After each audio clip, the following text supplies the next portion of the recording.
કોઈ પણ માણસ આવે એનું થઈ ગયું વોટિંગ, જે નથી આવ્યા એનું બોગસ વોટિંગ આ લોકો કરે. તમે બૂથ ઉપર હા, આપણે બેઠેલા પણ આજકાલે બેહવાનું છે. કોઈ પણ માણસને અંદર નથી આવવાનું, જે વ્યક્તિને એને ઘૂસી જ જવાનું અંદર. આ જ સિસ્ટમ હાલે. કોણ બાકી છે, કોણ આવી બાર ગામ છે, એવા લોકોના મત એક પછી એક છોકરાઓ જઈ દઈ આવે. લગભગ 200-250 મત તો અમારે દેવડામાંથી દર વખતે થાય જ છે. બોગસ. હા, બોગસ થાય. આઈડેન્ટિટી આવી જ જાય ઓટોમેટિક. એ ઉઘરાવી જ લેવાની વાત છે ને. હાજર નથી, આજે રાજકોટ રહેતો હોય, એનું આધાર કાર્ડ, એનું પાન કાર્ડ, એનું ક્યાંથી કોણ લે? હા, લેતા નહીં. હા, પોલિંગ એજન્ટોને પણ ઓફિસર પણ એને કઈ કહેતા નથી ને. એમ ટૂંકમાં એનો મતલબ એવો થયો, કાં તો એની હારે ભળેલા છે, કાં તો દબાઈ છે. કોઈ મતદાન કરવા આવતું નથી, છતાં એના મત પડી જાય. તમે મતદાન કરો કે તમારો મત પડી ગયો, જવા દે. હા, ચોખ્ખું કહી દે. શું સાચે જ ગોંડલ એ કોઈ અપરાધી નગરી છે? ત્યાં એક પરિવારનું એક હતું શાસન ચાલે છે, ત્યાં બૂથોનું લૂંટ થાય છે, ત્યાં મતો જબરજસ્તી પડાઈ લેવામાં આવે છે, ત્યાં ગુંડાગર્દી કરવામાં આવે છે, ત્યાં માફિયાગીરી કરવામાં આવે છે. કોઈ એક પરિવાર જે ભાજપ જેને સમર્થન કરે છે અથવા સમર્થિત ભાજપ પરિવાર છે એનો દબદબો કાયમ રાખવા માટે કોઈ પણ હદ સુધી જાય છે. વોટોની ચોરીથી માંડીને તમામ પ્રક્રિયા કરવામાં આવે છે, જેમાં અધિકારીઓ પણ તેમને સાથ આપે છે. આ આરોપ અમે નથી લગાવી રહ્યા, પણ જિગીસા પટેલે કેટલાક ગોંડલના સ્થાનિકો સાથે વાત કરી છે. તેમણે ઓન કેમેરા આ વાત સ્વીકારી છે. નમસ્કાર, હું છું ચિંતામણી પુતનિલ પટેલ. સ્વાગત છે આપનો અમારા કાર્યક્રમમાં. આવો સાંભળીએ જિગીસા પટેલ ખાટલા પર બેસીને કેવી રીતે ઇન્ટરવ્યૂ કરી રહ્યા છે, ક્યોંકિ સામાન્ય જે ગોદી મીડિયા છે તે આવા લોકોના ઇન્ટરવ્યૂ નથી કરતી. આવો સાંભળીએ કે કઈ રીતે જિગીસા પટેલે આ ઇન્ટરવ્યૂ કર્યું છે અને કઈ રીતે લોકો પોતાની વાત કરી રહ્યા છે.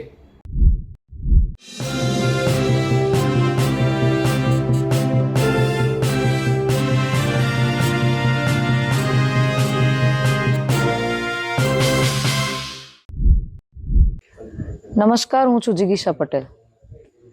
ચૂંટણીનો માહોલ છે અને ગોંડલની અંદર અત્યારે અમે રાત દિવસ એક કરી અને મહેનત કરી રહ્યા છીએ. ત્યારે જ્યારે કોઈ મિટિંગની અંદર જાઉં ત્યારે અહીંયાના જે સ્થાનિક લોકો છે એની એક પીડા છે અને એ પીડા આજ મારે તમારી સામે વર્ણવવી છે. પીડા એવી છે કે કોઈ ગમે એટલી મહેનત કરી લ્યો પણ એ લોકો બોગસ વોટિંગ જ એટલું બધું કરે છે કે એની વાત જવા દો. તો એનું શું કરવું? એટલે એ બોગસ વોટિંગ કઈ રીતે કરે છે એ આપણે અત્યારે લીલાખાથી આપણી સાથે ભૂપતભાઈ છે એના મોઢે જ આપણે સાંભળીએ. ભૂપતભાઈ, કઈ રીતે બોગસ વોટિંગ થાય છે? કોઈ પણ માણસ આવે એનું થઈ ગયું વોટિંગ, જે નથી આવ્યા એનું બોગસ વોટિંગ આ લોકો કરે. તમે બૂથ ઉપર હા, આપણે બેઠેલા પણ આજકાલે બેહવાનું છે. તો એને કોઈ કહેવા વાળું ન હોય, પ્રિસાઇડિંગ ઓફિસર કે કોઈ કાંઈ બોલવાનું નહીં કોઈને. આ જ વસ્તુ હાલે. તમે ક્યારે રજૂઆત કરી હતી પ્રિસાઇડિંગ? આપણે કરેલી. તો શું કહે? તો માણસો આવી જાય એના બૂથ ઉપર. આવ ધાક ધમકી ના તે હંધું કરે. બૂથ ઉપર જવાની પરમિશન તો ખાલી પોલિંગ એજન્ટને જ હોય.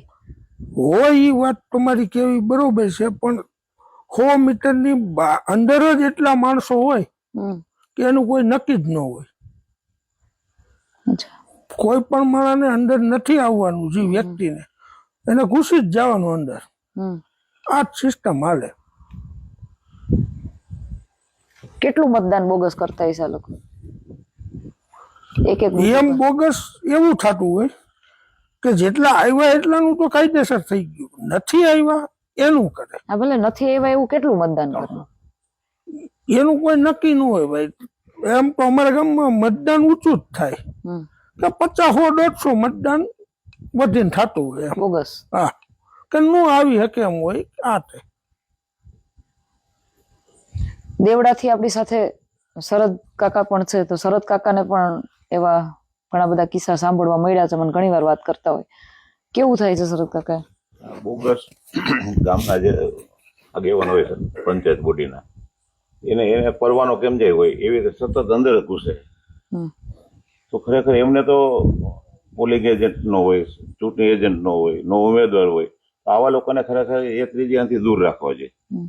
આજુબાજુમાં એમના ઘર કોઈ ના હોય તો એની અંદર સતત મતદારની લિસ્ટ આવે, કોણ બાકી છે, કોણ આવી બાર ગામ છે, એવા લોકોના મત એક પછી એક છોકરાઓ જઈ દઈ આવે. હમ. લગભગ 200-250 મત તો અમારે દેવડામાંથી દર વર્ષે થાય જ છે. બોગસ. હા, બોગસ થાય જ છે.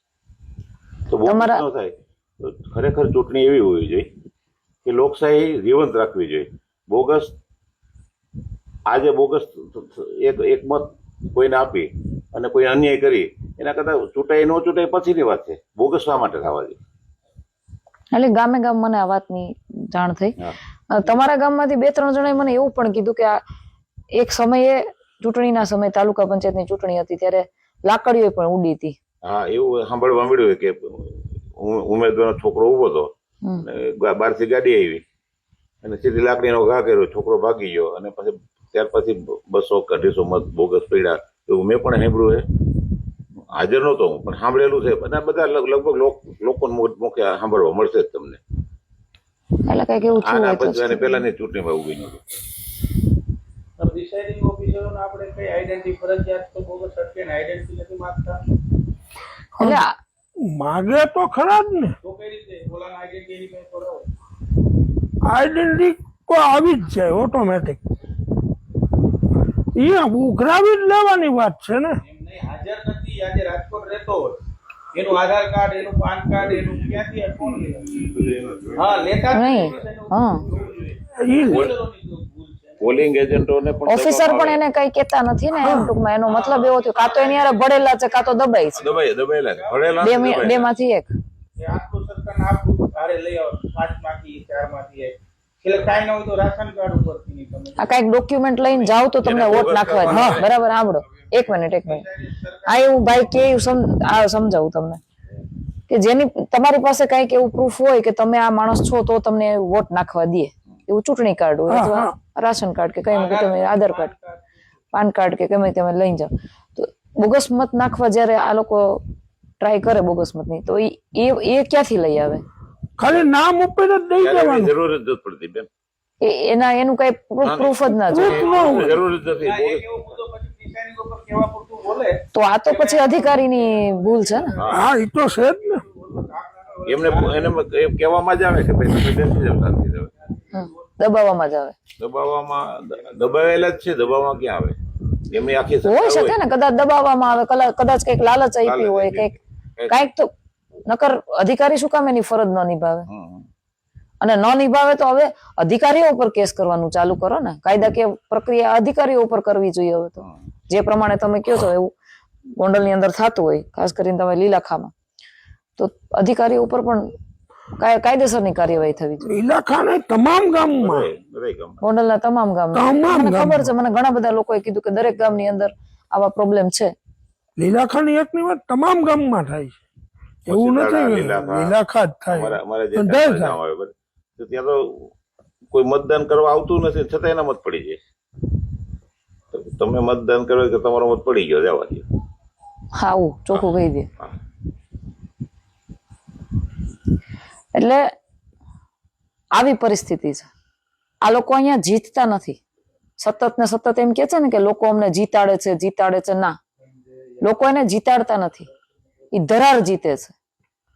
આ હદની ગુંડાગીરી અહીંયા ચાલે છે, તાનાશાહી જેને કહેવાય. તો પછી ભાઈ ચૂંટણીઓ શું કામ લઈ આવો છો? સ્વઘોષિત જાહેર થઈ જાવ ને કે આ તાલુકાનો સભ્યના, જિલ્લા પંચાયતનો સભ્યના, ધારાસભ્યના, સાંસદ સભ્ય શું કામ લઈ આવો? શું કામ લોકોના પૈસાનું પાણી કરો છો? મારે અધિકારીઓ ને પણ એટલું સમજાવવું છે, એટલું કેવું છે કે આ લોકશાહીની અંદર તમે આમ જનતાનો પગાર લઈ અને તમે નોકરી કરો છો. તમારી ફરજ છે લોકોની રક્ષા કરવી, લોકો માટે કામ કરવું, લોકોનું કામ કરવું. આ નેતાઓ તમને કઈક પગાર નથી આપતા. હા, આપતા હશે, કઈક લાલચ આપતા હશે તો જ આવું કરતા હોય તમે, બાકી આટલી હદે તો ના હોય. ચૂંટણી કમિશનરને પણ મારે કેવું છે, ઇલેક્શન કમિશનરને પણ મારે કેવું છે કે જો ગોંડલના લોકો, ગોંડલની જનતા આટલી બધી પીડા એના મોઢેથી વ્યક્ત કરતા હોય બધા, તો અહીંયા ધ્યાન દેવું જોઈએ અને સ્પેશિયલ ફોર્સ મૂકવી જોઈએ. દરેક ચૂંટણીની અંદર, જેથી કરીને જનતાને કહેવાય ને કે આ ગુંડાગર્દીમાંથી છુટકારો મેળવવાનો એક ચાન્સ મળે.